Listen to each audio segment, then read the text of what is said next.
So I want to welcome you to BFreeRV and our Working Wednesday videos. Today we're going to be working on recharging our water softener. This is the on-the-go water softener. This is the double, does 1,600 gallons of water before you need to recharge it. So let's go through the whole process and get it recharged so we've got some soft water again.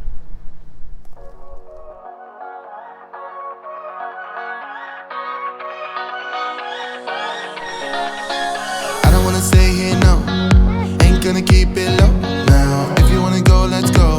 Let's wrap it up and hit the road. I just got an awesome vibe, striking the winner post now. Liberty's on my mind. We've taken off, we've left the ground. You gotta understand that we get one chance, one chance.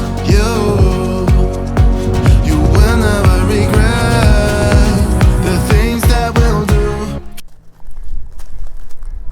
So the first thing you want to do is turn off the water, and of course then relieve the pressure, which I did. Then you want to disconnect your hoses.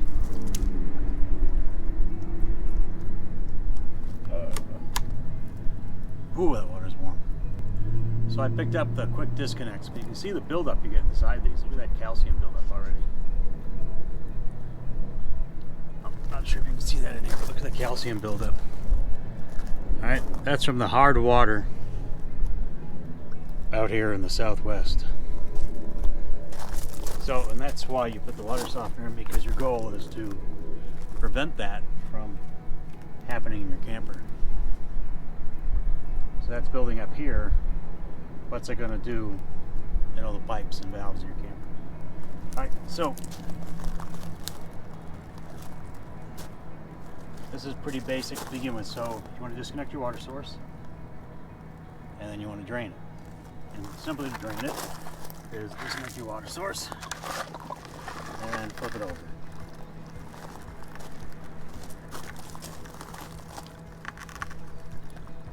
You just want to let all the water drain out of it. Alright, so once you're done draining it, you just want to take the cover off.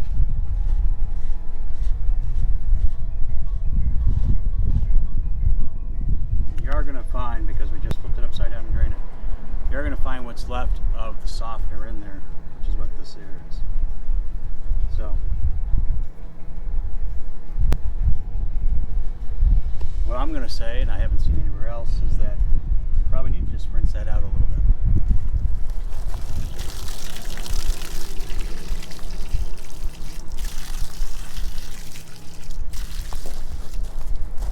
So a quick rinse, kind of push that back in.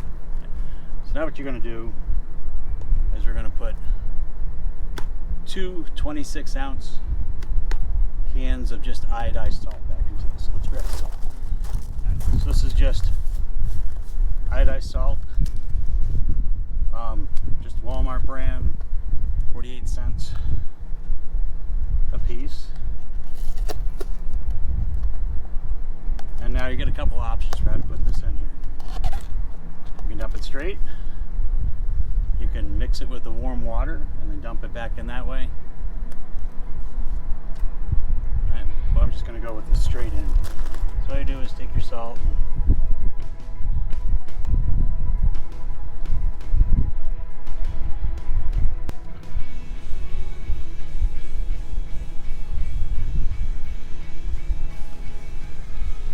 that's the first thing of salt. So I'm just going to dump a little water in here real quick. Not a lot. I can put a lot of water in. If I tilt this towards you, you can see that salt is built up in here. So I'm just going to wash it down in real quick. I'm just going to dump the second container of salt in.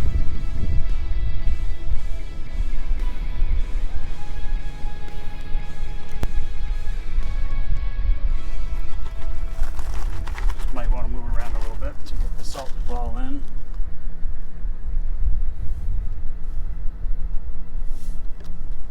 I'm going to say add a little more water.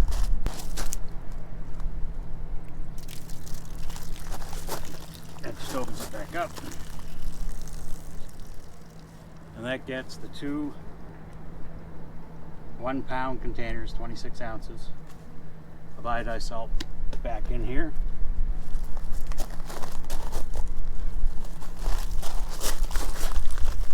I'm gonna just rinse the cover real quick.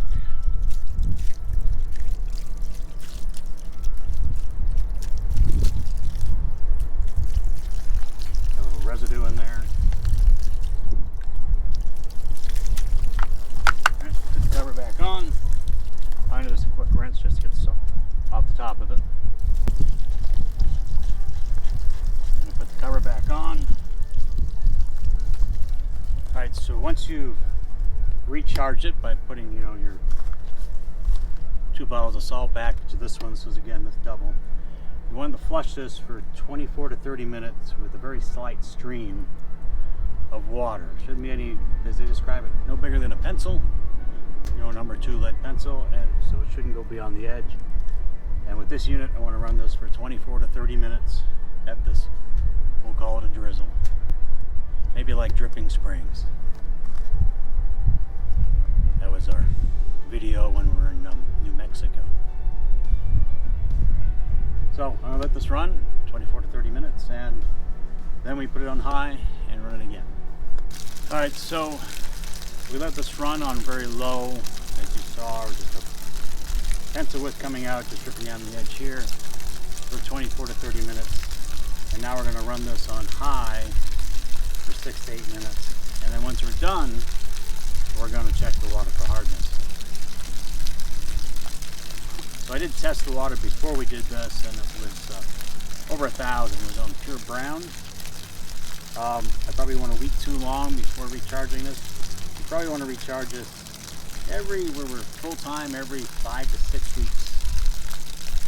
And again, it doesn't take very long to do it, and material wise, you're spending $1 on the salt. So let's let this run out, and then we'll do a hard water test. Go from there. All right, so we have the whole system recharged, and now what's left to do is test our water. So let's test the hardness. Let's pull a little water out of here.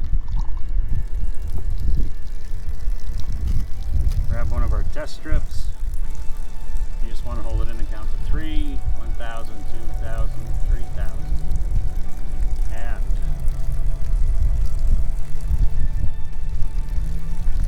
you can see what my fingers out of this. You can see we're bright yellow, so we're 0 to 40 parts per million.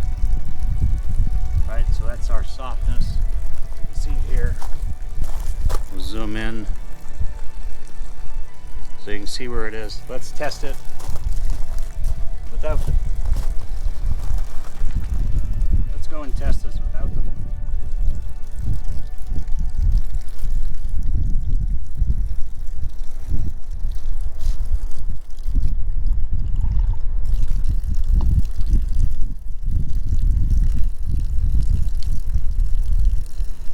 One 1,000, two 1,000, three 1,000.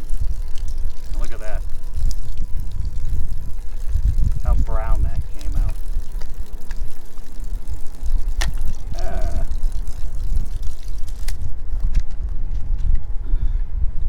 Look how brown this came out. We're what, 425 to 1,000? Come back up here. See, we're up here, we're what, 425 to 1,000 maybe? Somewhere between 250 and up. And you can see that with the filter, we're down 0 to 40. I did get that a little wet with the water out of the faucet. But you can definitely see where this is. So, I would highly recommend a water softener, whether it's one of the on-the-goes or one of the other brands that are out there. But I definitely recommend, if you are living and camping in the south or southwest, that you definitely get a water softener, because it makes the world of difference, and it's going to keep the corrosion out of your system. So let's put this thing back online.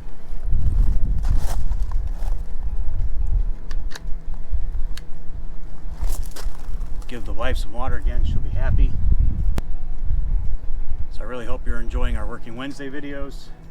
As always, remember to subscribe, give us a thumbs up, and hit that little bell to get notifications when our new videos come out. And as always, we hope to see you on the road.